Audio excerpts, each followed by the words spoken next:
capítulo número 5 de Lucas, verso 1 até o verso 11.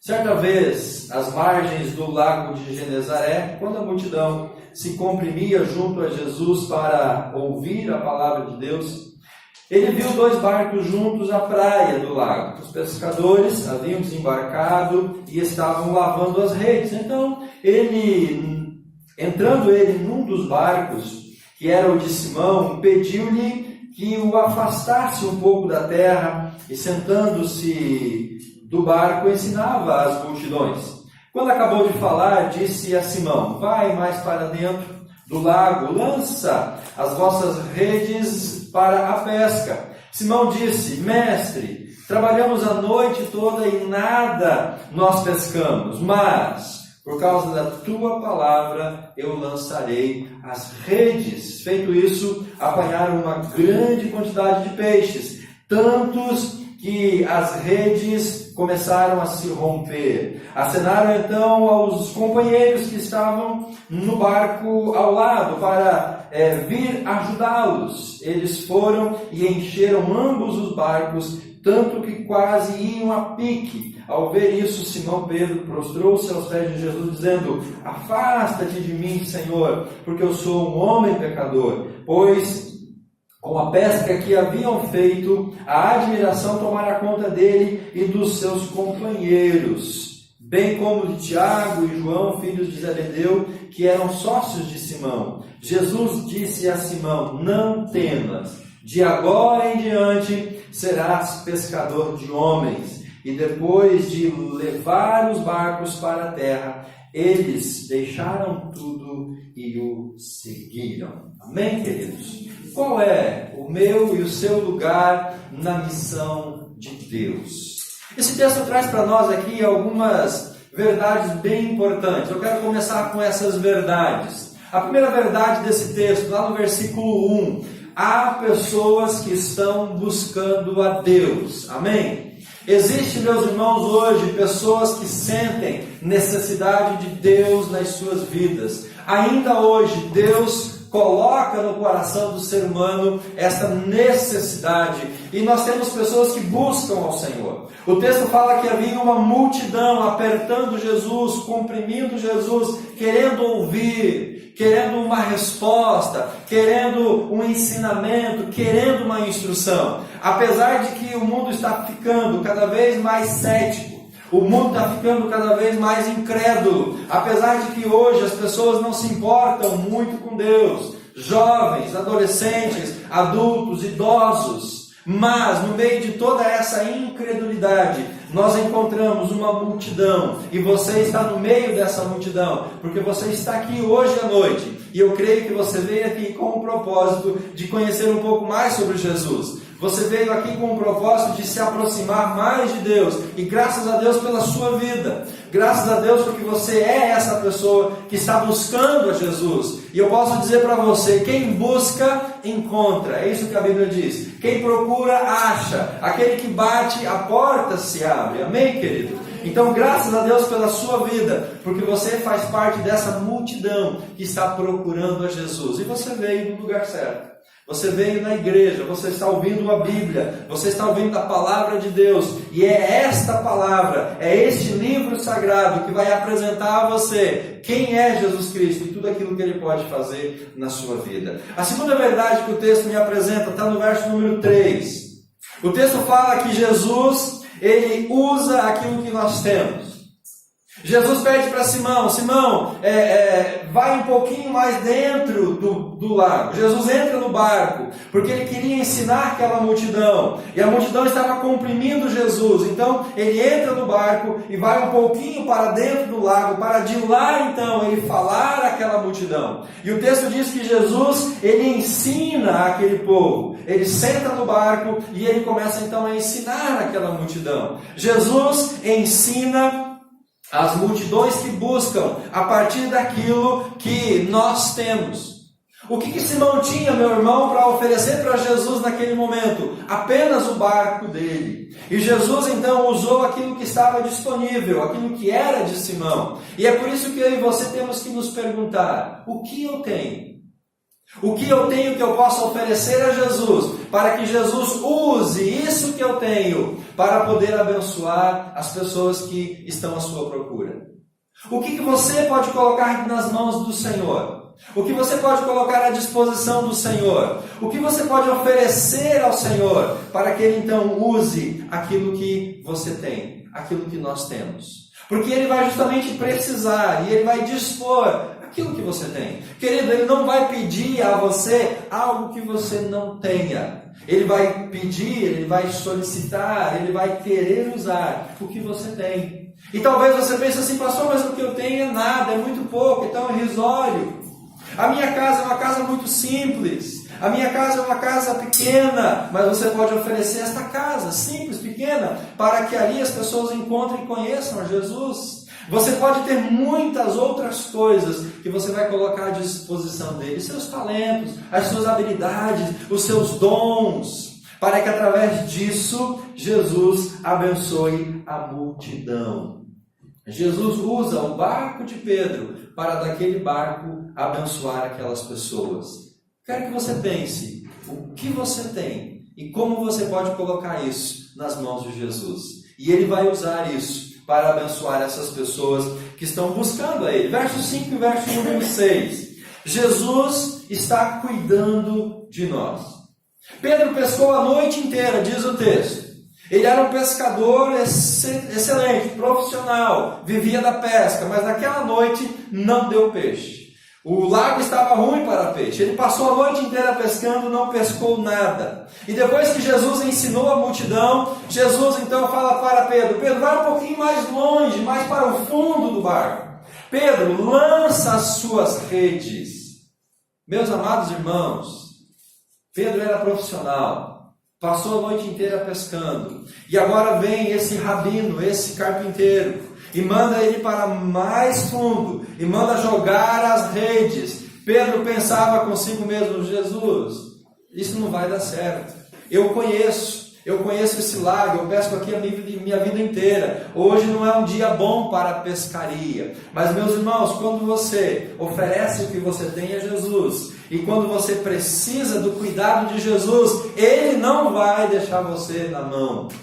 Ele não vai deixar você passar necessidade. Pedro joga as suas redes e Pedro traz uma palavra de fé: sobre a tua palavra eu vou lançar as redes. E ele jogou a rede, e a Bíblia diz que aquelas redes ficaram cheias de peixes. É Jesus cuidando de Pedro, aquele homem que passou a noite inteira pescando, agora está frustrado, não pescou nada, não ia poder pagar os seus funcionários, as suas despesas, as suas contas, as suas dívidas. Mas Jesus cuida da necessidade de Pedro. Você entende o quanto isso é importante para a sua vida, meu irmão? O quanto isso é significativo para você? Porque Jesus, Ele quer fazer exatamente isso. Ele quer cuidar da sua vida. Ele quer suprir as suas necessidades. E mesmo que você, olhando a situação, você diga assim: não tem jeito. Mas não esqueça de que quem está dando a ordem, quem está lançando essa palavra é o próprio Deus. Então, para Deus sempre tem jeito. Para Jesus sempre tem uma saída. Ele sempre traz uma solução. Verso 5: nós trabalhamos a noite inteira, não pescamos nada, estamos cansados, decepcionados, exaustos. Mas sobre a tua palavra, meus irmãos, na fé, na crença, na confiança de que Deus vai abençoar, Pedro tem um ato de fé. E é esse ato de fé na palavra do Senhor que traz resposta, que traz sustento. Não é a minha força, não é a sua capacidade, não é a sua habilidade, não é o ser humano, mas é Deus quem pode fazer. Pedro confiou nas suas habilidades humanas, pescando uma noite inteira, não pescou um peixinho sequer. Mas quando ele creu na palavra de Jesus, as redes ficaram cheias de peixes. Tantos peixes, diz o verso 6, que as redes começaram a se romper. Jesus cuida das suas necessidades. Amém? E a quarta verdade está lá no verso 10 e no verso 11. Esse Jesus que está buscando pessoas, essas pessoas que estão buscando Jesus, essas pessoas, elas são chamadas para oferecer o que têm a Cristo. Essas pessoas são cuidadas por Cristo. E agora então Jesus chama essas pessoas para uma missão. No final do verso 10 o texto diz, Jesus falando para Simão, não temas, de agora em diante serás pescador de homens. Agora então, meus irmãos, Jesus chega no centro dessa experiência com Pedro. Agora Jesus revela para Pedro o seu plano. Eu estou, Pedro, chamando você para uma missão. Pedro, eu estou chamando você para fazer parte da minha missão. Pedro, eu estou chamando você para agora você começar a trabalhar comigo e para o meu reino. Agora você não vai pescar mais peixes. Agora você será um pescador de homens. Esse é o chamado de Jesus para Pedro. É o chamado para Pedro se envolver com as coisas do Senhor. É o chamado para ele se integrar naquela missão que Deus iria realizar através do ministério de Jesus e por meio dos discípulos. Jesus busca pessoas, Jesus usa o que nós temos, Jesus sustenta as nossas necessidades e ele então nos chama para nos unir à sua obra. Verso 11, depois de levar os barcos para a terra, eles deixaram tudo e seguiram Jesus. Ele está chamando você, meu irmão. Ele está convocando você, dizendo para você, venha se unir comigo. Ele está dizendo, venha fazer parte do meu projeto. Venha fazer parte da minha obra. Venha se envolver comigo. Venha se envolver com a missão que eu estou prestes a realizar pela humanidade e por toda a terra. Nós não podemos, queridos, dizer não para o chamado de Jesus. Nós não podemos negar a esse chamado e a esse convite, porque Ele quer que nós nos envolvamos com o seu ministério. Você está preparado para isso? Você está desafiado a fazer isso? Você quer se envolver com a obra do Senhor? Você quer se envolver com o trabalho de Jesus? Você quer fazer parte dessa missão? Amém? Então você precisa dar um passo de fé. Você precisa dar um passo de confiança. Pedro poderia estar pensando, Senhor, mas essa foi a melhor pescaria que eu tive, eu não vou poder usufruir? Ele deixou tudo lá, deixou o barco, deixou os peixes, deixaram as redes e começaram a seguir a Jesus. Mas Pedro com certeza teria muito mais a ganhar do que esses peixes que ele havia pescado. Se envolver com a missão que Deus tem para nós, meus irmãos, é a melhor coisa que nós podemos fazer. Eu quero te convidar a se envolver na missão que Deus tem para a sua vida. E você vai descobrir qual é o seu chamado, qual é a sua missão, qual é o seu propósito, para que você possa fazer isso então, em nome de Jesus. Vamos seguir em frente. Pastor, que eu esqueci o nome agora, Ronaldo Lidório. Ele fala sobre uma tríplice missão, a partir de Apocalipse, capítulo número 5. Ele fala de uma missão de Deus. E segundo esse pastor, a missão de Deus é reinar, é governar, é ser soberano. Então quando você pensa em qual é o papel de Deus na minha vida, a resposta é: Deus quer reinar sobre a sua vida, Deus quer governar sobre a sua vida, Deus quer ser soberano sobre a sua vida. Em todas as áreas da sua vida, em todos os aspectos da sua vida. Ele quer reinar, governar e ser soberano no seu trabalho, na sua casa, em tudo aquilo que está diante de você. E esse é, meus irmãos, um entendimento que nós precisamos ter para que nos envolvamos na missão de Deus. Nós não vamos poder nos envolver na missão de Deus sem estarmos submissos ao reinado, ao senhorio e à soberania de Deus. Ele nos chama para ser servos, para nos colocar debaixo dessa soberania. Então, eu preciso entender, você e eu devemos entender isso. Ele quer, em primeiro lugar, reinar e ser soberano na sua vida. E a pergunta é: Deus, através de Jesus, tem sido soberano na sua vida? Ele tem reinado sobre você? Ele tem governado todas as áreas da sua vida? Ou existe algum aspecto ainda em que você está deixando Deus de lado? O reinado do Senhor Deus é justamente fazer isso, a missão dele. Qual que é a missão de Cristo? Segundo esse pastor, a missão de Cristo foi pagar na cruz pelos nossos pecados. Através do sangue que Jesus derrama na cruz, Ele então nos perdoa dos nossos pecados. A missão de Jesus é uma missão redentora, salvadora, transformadora.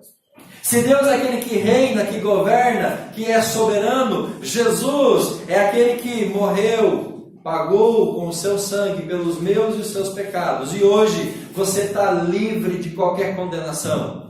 A Bíblia diz que não há condenação para quem está em Cristo Jesus. Então, meu irmão, você em Cristo, você não tem nenhum débito, não tem nenhuma dívida, porque Ele pagou completamente a dívida que estava sobre nós através da cruz do Calvário. Agora você pode desfrutar dessa plena liberdade a partir do momento em que você é lavado pelo sangue de Jesus Cristo. E segundo ainda o pastor, a missão da igreja é servir a Cristo com tudo aquilo que ela é e com tudo aquilo que ela tem. A nossa missão como igreja e como discípulos é servir ao Senhor com tudo que Ele nos proporciona, através da oração, através dos nossos talentos, através do nosso envolvimento, do nosso louvor. Tudo que está diante de nós, tudo que nós temos, deve ser colocado a serviço do Senhor Jesus Cristo, porque eu e você fomos chamados para servir a Ele. Então o pastor Lindório, ele oferece essa tríplice missão, ele fala sobre isso. A missão do Pai é reinar e governar. A missão do Filho foi morrer na cruz para nos perdoar. E a minha e a sua missão é servir ao Senhor com tudo aquilo que nós temos. Então nós temos que pensar, meus irmãos, numa questão importante agora. Se a minha missão, se a sua missão é servir a Ele, como igreja e como discípulos, nós não podemos tornar nulas a missão de Deus e a missão de Cristo. Nós não podemos ser negligentes. Nós não podemos nos eximir da nossa missão. Porque quando nós não cumprimos a nossa missão, aquilo que Deus fez e aquilo que Cristo fez, não será realidade na vida das pessoas de uma maneira ampla. Então a minha omissão, a minha negligência vai de uma certa forma prejudicar que a missão de Deus, que é reinar e governar, que a missão de Jesus, que é salvar e transformar, possa ser efetivada na vida das pessoas. Nós temos uma grande carga sobre os nossos ombros, uma grande responsabilidade.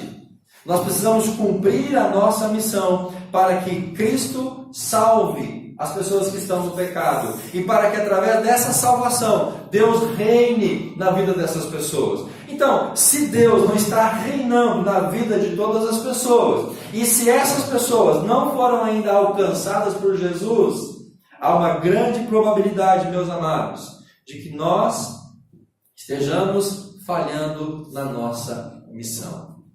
As pessoas que estão morrendo sem Cristo, as pessoas que estão indo para o inferno, as pessoas que não estão tendo a soberania plena de Deus sobre elas, são pessoas que talvez nós estejamos falhando em relação ao nosso compromisso e a nossa missão em relação a essas pessoas. Existem alguns elementos da antimissão. Segundo o pastor Lindório, esses elementos, eles são basicamente dois. Um é o hedonismo, que é aquele pensamento de que nós existimos para a nossa própria realização. É aquela ideia de que o que vale é o meu prazer, é o meu bem-estar, é eu me sentir bem comigo mesmo. O resto não importa. Eu posso sacrificar a minha família, os meus valores, os princípios da palavra de Deus, a ética, a moral. Eu posso jogar tudo no lixo, desde que eu esteja me sentindo bem. Isso é hedonismo. E a humanidade tem caminhado para isso. As pessoas têm caminhado e encaminhado as suas vidas dentro dessa perspectiva. Eu quero me sentir bem. Não importa o que eu faça e não importa o que eu viva, como eu viva, a maneira que eu viva. O que importa é que eu esteja bem, que eu me sinta bem, que eu esteja sentindo prazer e que as coisas estejam boas para a minha vida. O segundo elemento é o narcisismo, que é a busca desenfreada, louca pela beleza, pelo bem-estar físico, e isso deve ser colocado diante das pessoas, e as pessoas precisam ver que eu sou belo, que eu sou bonito, que eu sou a pessoa mais charmosa do mundo, e então eu sou o centro das atenções. E nós vemos agora, recentemente nas notícias da televisão, mulheres morrendo por procedimentos estéticos. Por quê? Porque elas querem ser bonitas. É o narcisismo. Elas querem se olhar no espelho e se ver as mulheres mais lindas do mundo. E isso tem matado literalmente pessoas. Mas essa busca pelo hedonismo e do narcisismo estão corrompendo, irmãos, a alma das pessoas. Indiretamente, esses dois elementos da antimissão estão nos matando, porque corrompe a nossa alma, corrompe a nossa integridade, corrompe a nossa santidade e a nossa motivação. Isso é mais sério do que nós possamos imaginar. Isso está mais presente do que nós possamos imaginar, porque por conta do hedonismo e do narcisismo, nós começamos a fazer as coisas certas, mas pelas motivações erradas. Então, eu começo a fazer aquilo que eu preciso fazer, mas não com o propósito de glorificar a Deus, de adorar ao Senhor, mas com o propósito de eu ser visto e recompensado. É aquela oração que o fariseu estava fazendo lá na praça, quando Jesus conta esta parábola de um fariseu e um publicano. Aquele homem publicano, o pecador, ele estava orando e ele batia no peito e dizia assim: Deus, tem misericórdia de mim porque eu sou um pecador, eu não mereço a tua graça, eu estou perdido, eu estou condenado, eu mereço morrer e ser condenado pelo Senhor. O fariseu, ele orava dizendo assim: muito obrigado, Deus, porque eu sou um religioso, eu jejuo 2 vezes por semana, eu não sou como esse pecador, eu sou uma pessoa santa, pura. Ele estava orando para ser visto pelas pessoas. Ele estava fazendo uma coisa direita, a oração, mas com a motivação errada, para que as pessoas vissem ele. E isso, meus irmãos, tem de uma certa forma enraizado no meio cristão. As pessoas começam a fazer as coisas não para adorar e servir a Jesus, mas para bem-estar, para promoção, para serem vistas. As pessoas começam a fazer o que é certo pela motivação errada, e isso mata o chamado do Senhor para a igreja, isso mata a missão que Ele tem para nós, e aí a igreja começa a fazer as coisas mais por vaidade, nós começamos a competir uns com os outros, nós começamos a nos degladiar entre nós, e a essência da missão, que é as pessoas sem Jesus, vai ficando de lado. Nós começamos a disputar cargos, posições, bem-estar dentro da igreja, e as pessoas estão lá fora morrendo, indo para o inferno, porque nós estamos preocupados com o nosso ego, preocupados com a nossa vaidade, preocupados com o nosso bem-estar, e nós nos desviamos da missão que Deus tem para nós, que é salvar vidas. Por isso, meus amados, Jesus nos chama para uma missão. Ele mostra os desafios dessa missão. E Ele então diz para nós: você precisa se unir a mim nessa missão. Pedro, deixa o barco. Pedro, deixa a rede. Pedro, deixa os peixes. Se una a mim na missão. Venha ser pescador de homens. Venha se envolver com aquilo que eu estou fazendo. Pedro, eu preciso de você para que através da sua vida pessoas sejam alcançadas. Irmãos, nunca permitamos que a gente perca a visão daquilo que Deus tem para nós. Nunca vamos deixar que o diabo nos iluda para que a gente seja desviado da verdadeira missão, do verdadeiro foco que o Senhor tem para cada um de nós. Eu quero finalizar com 3 pensamentos ainda para a gente refletir sobre isso. O primeiro deles é: Deus está trabalhando no mundo. Que ele tenha essa certeza, Deus está agindo. A Bíblia diz que Jesus é o mesmo ontem, hoje e eternamente. Deus não para de trabalhar, Deus não para de agir. No texto que nós lemos aqui, nós vemos Jesus indo, alimentando as multidões, instruindo a multidão. Jesus, Deus, eles estão ativos. Nós é que paramos de trabalhar. Deus, ele está em busca das pessoas, nós é que nos acomodamos. Deus quer salvar homens e mulheres, nós é que nos acomodamos com uma vida espiritual religiosa vazia e sem graça.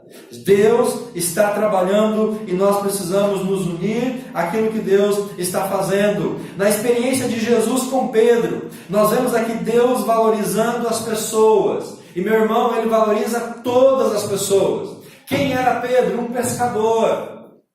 Um simples homem, sem muita instrução, um homem simples, um trabalhador, um pescador. Mas Jesus vai ao encontro de Pedro e diz: Pedro, eu preciso de você, porque eu sei o valor que você tem, eu sei quem você é e o potencial que você tem. E mesmo na tua simplicidade, Pedro, mesmo na sua pequenez humana, eu vou usar você para cumprir a minha missão. Amados, Deus, Ele valoriza as pessoas, Ele valoriza você, quem você é, do jeito que você é, da forma com que você é. Então você não precisa mudar quem você é, não precisa mudar o seu jeito, não precisa mudar a sua vida para ser usado por Deus. Mudar no sentido de que você não precisa ficar rico, milionário ou fazer qualquer outra coisa sobrenatural. Você precisa fazer aquilo que Pedro fez. Oferecer o pouco que você tem, oferecer aquilo que está nas suas mãos e dizer: Jesus, é só isso que eu tenho, mas eu quero fazer a missão. Usa isso, e Ele vai usar, e Ele vai honrar a sua vida. E nós vemos ainda que Deus alcança para usar como e onde nós estamos.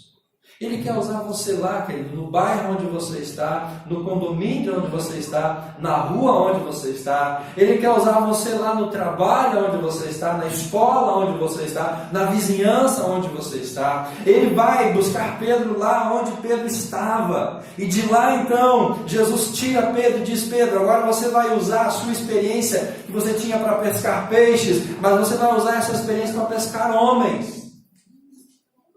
E eu posso dizer para você que pescar homem é muito mais difícil que pescar peixe, tá?